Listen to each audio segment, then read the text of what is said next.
Aku tak faham apa benda percakaian, apa benda perbincangan budak Nazira dengan si Padi dengan Ahmad ni. Ayah kepada Farin Ahmad ni. Dia kenapa dia nak buat cerita dekat situ? Ada percakaian pasal lembu yang saya bawa balik. Saya beli melalui bank, balik perolehan dekat situ.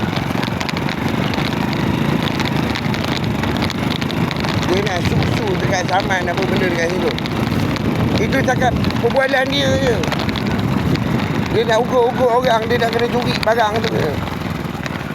Dan dia fikir, dia ingat orang ni takut apa benda dengan tindakan dia. Dia bagi LOD, dia nak kena tipu benda tu.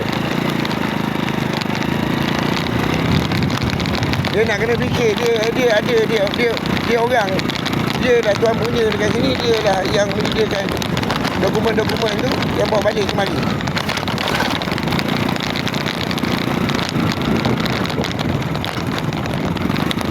Kita nak tahu Ahmad ni bertidak ni, dia daripada sini munafik, dia bersedik munafik bertidak ni kan?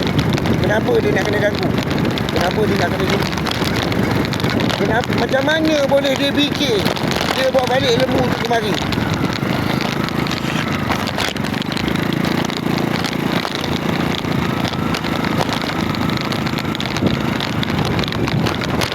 Sampai anak bini aku pun dia buat gila kau tahu. Dia kena colik. Jangan ni ajak aku pergi ke balai polis untuk buat report. Sampai sekarang tak selesai lagi kau tahu.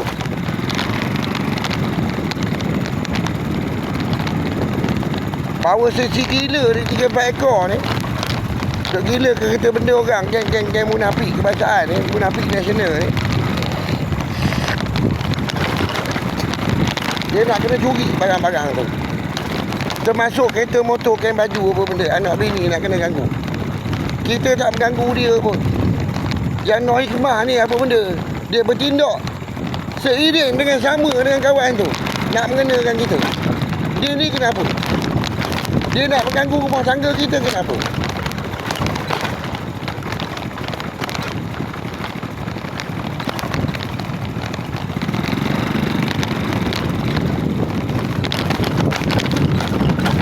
Dia pasal kita belajar dekat situ, dekat Pok Kono kau ni.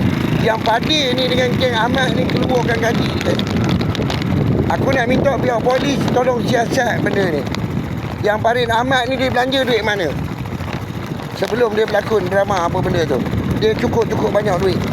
Duit kedai aku tak ada, duit gaji aku tak ada. Dia dengan budak apa benda? Budak Ahmad Gaddafi Muhammad Usul.